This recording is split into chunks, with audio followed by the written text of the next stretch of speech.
Many Americans hope a second stimulus check is on the table in the next coronavirus relief package. Starting this week, we get to see if Congress agrees. President Donald Trump has said he is willing to send more direct payments to Americans.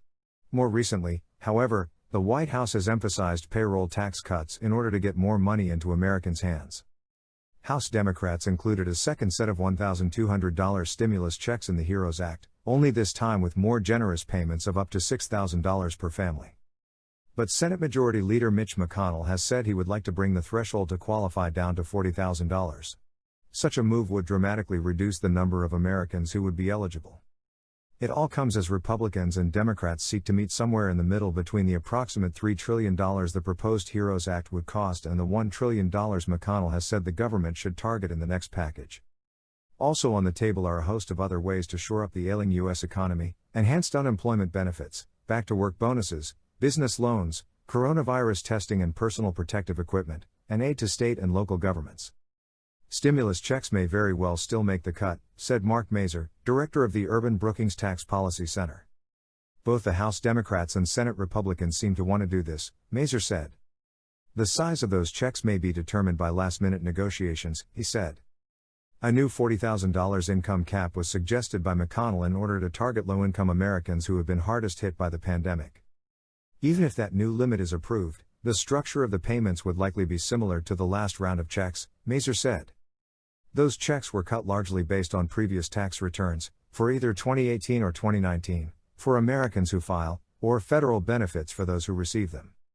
That means the $40,000 threshold could again be based on adjusted gross income, though we don't know for sure at this point, Mazur said.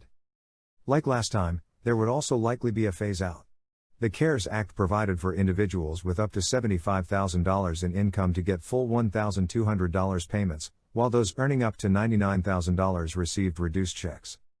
Because there are so many different areas that Congress is looking to address, the numbers for the stimulus checks may not be determined until lawmakers reach the end of their negotiations, Mazur said. The good news is payments could reach some people more quickly this time, now that the government is working to address the kinks in the first round of checks. That included stimulus payments loaded on debit cards that were sent in unlabeled envelopes. Treasury Secretary Steve Mnuchin praised the IRS and the Bureau of Fiscal Services for sending out 160 million payments totaling $260 billion in record time while testifying before the House Committee on Small Business on Friday. At the same time, he vowed to improve delivery of the debit cards, which he said were quicker for the government to send than paper checks.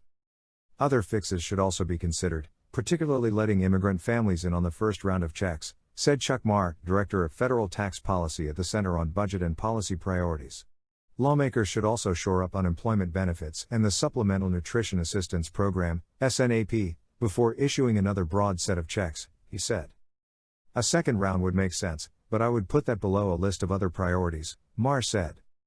Any new funds, including enhanced unemployment benefits, will have to be approved by Congress, which could slow negotiations, Mazur said.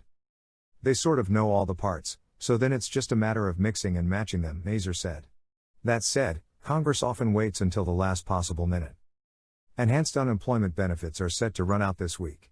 If Congress re-ups them, but waits until August to do so, that may mean unemployed people will receive retroactive payments. Congress will not be in session starting August 10th. This year, each party will hold its national convention.